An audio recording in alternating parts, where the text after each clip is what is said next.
My name's Connor, and I've been here for 9 months almost now.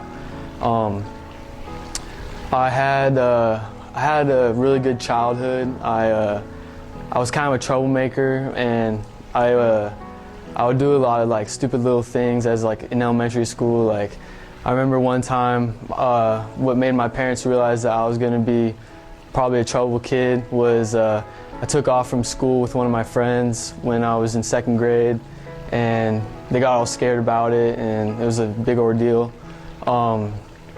As time went on, I did good. That was one of the biggest things I really did as a kid.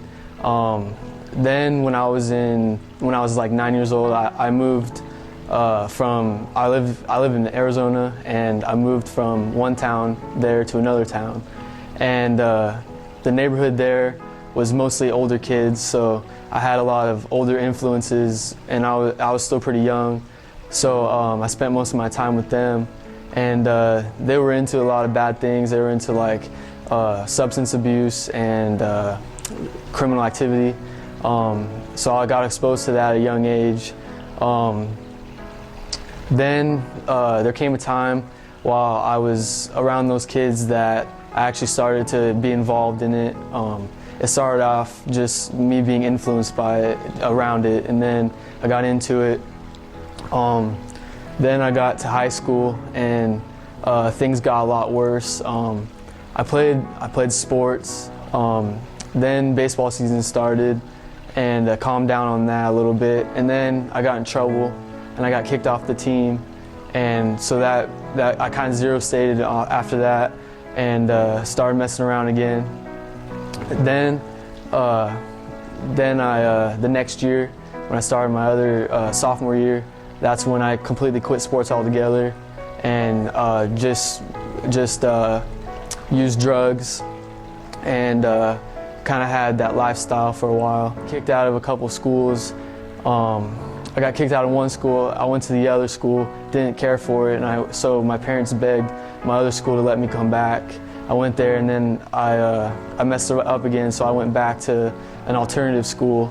While I was there, I made a bad decision. That is one of the things that really pushed my parents to send me here. Was I took a Xanax bar, and I had a big freak out on it. I left school. My parents had to come find me, and then once they found me, they took me home, and I tore apart my house, and I freaked out on my parents. I yelled at them, I cussed at them, and then I went to sleep for a while. I woke up, my parents told me that I needed help, and I agreed. They got me in the car and told me that they wanted to take me to a program that's in Tucson. And they called the program. The program said that they wouldn't take me right now. And my mom was in tears because she understood that the only way that I would comply is at that moment. She knew that the next day or the day after I wouldn't comply.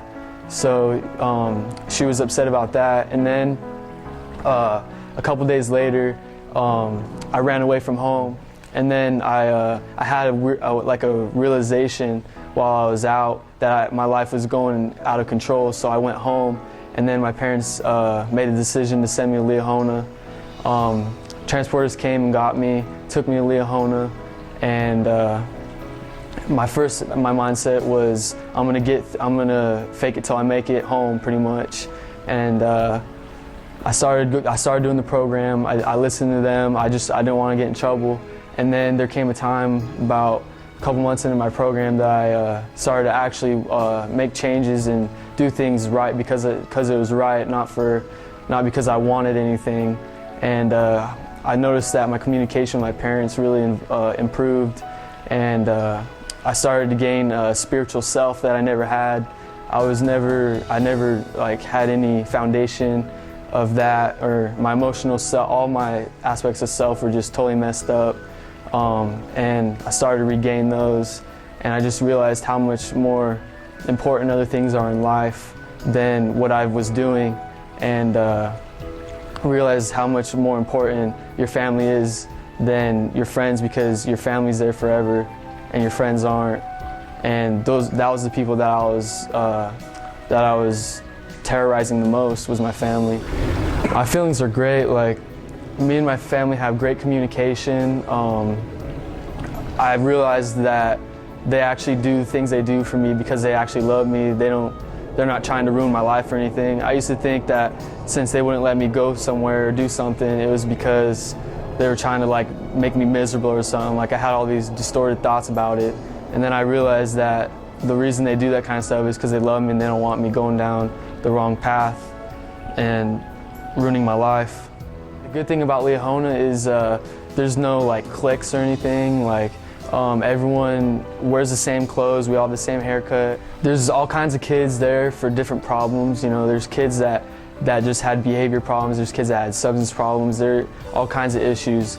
And you know, when we're out at free time or whenever we're having time to socialize, everyone just kind of goes together. You know, we have rules where we don't talk about anything really, any of our issues or anything. So we just enjoy each other and just play football, play baseball. Even if you're not into that kind of stuff, you can still have fun and enjoy everyone else. All right, so in Liahona, there's no bullying or anything. No, size and toughness does not matter at all. Like, there's kids that are, you know, like barely even 5 foot, if that. There's small kids, there's huge kids, there's all kinds of kids. And the first thing you learn when you come in there from the program staff and everyone is that toughness doesn't matter at Liahona. We're just trying to make changes and trying to better our lives so that we can go home and live a better life and be successful.